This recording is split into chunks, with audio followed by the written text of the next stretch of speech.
Bienvenue à toutes et à tous dans cette vidéo hors série. Aujourd'hui, nous allons parler d'Evangelion. Ah, Evangelion, c'est pas ce dessin animé où des ados pilotent des robots géants? Alors oui, mais c'est beaucoup plus compliqué que ça. Sois attentif, ça va aller très vite. Je t'écoute. Evangelion, c'est avant tout une guerre opposant les humains à des extraterrestres nommés les anges, débarquant sur Terre 15 ans après un événement appelé le Second Impact, une sorte d'explosion géante ayant tué 2 milliards d'êtres humains. Pour ce faire, une société nommée la Nerve a conçu des machines géantes nommées les Evangelions, alias les Eva, des robots géants que des adolescents bien précis peuvent contrôler, mais qui ressentent malheureusement tout ce que peut ressentir le robot géant. Alors les anges, la Nerve, les Evangelions, ok.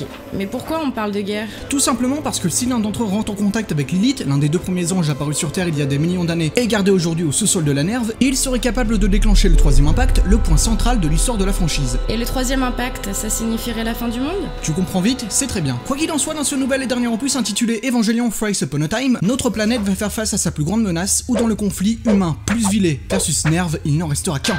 Et tu crois que les héros seront prêts? Et comment? On aura le droit à une équipe assez inattendue, un mélange de charme, de féminité, de jeunesse et de beaucoup de serious business.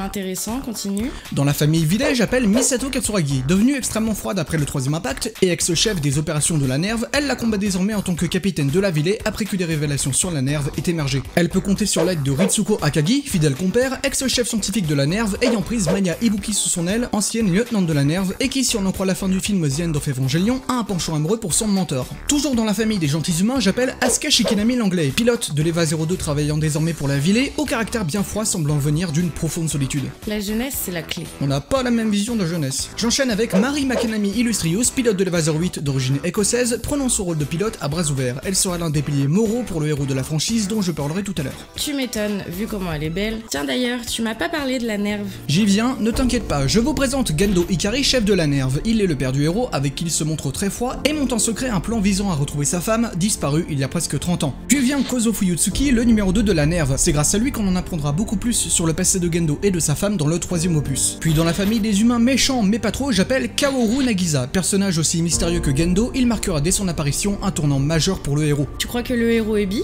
Peut-être bien. Et je vous passe les derniers humains à grande vitesse, il y a Rei Ayanami, désigné comme le tout premier pilote d'Eva, Kensuke, Toji, sa femme Ikari et leur fille Tsubame, et surtout, il y aura Shinji Ikari. Mais là, ça se complique. Comment ça? Je vois pas pourquoi, mais bon. Mais comment tu peux dire ça? Shinji est le personnage principal d'Evangelion, un héros, que dis-je, un symbole. Je vois toujours pas. Dans ce dernier opus, Shinji ne sait plus dans quel camp il est, perdu entre sauver le monde ou le détruire. Il sera obligé de faire un choix crucial, rejoindre la Ville ou revenir à la Nerve. C'est comme si tu devais choisir entre ton père ou ta mère. En effet, ça va être dur. Alors pour faire simple, Evangelion Thrice Upon a Time nous raconte l'ultime combat de la Ville et des humains contre la Nerve, pour la sauvegarde de l'humanité et la restauration du monde dans son état d'origine. Elle va être grosse la pression. En effet, ils ont du pain sur la planche. Ce dernier volet va faire voler en éclats les mythes d'Evangelion. Mais pour savoir comment Shinji et ses amis vont s'en sortir, il faudra attendre le 13 août prochain. Et on espère pour vous que vous êtes bien préparés car cet ultime opus s'annonce très agité. J'avais une dernière question. Les Eva, elles marchent au sans-plomb ou au gasoil? J'aime beaucoup ta curiosité, mais là, t'es vraiment au sujet.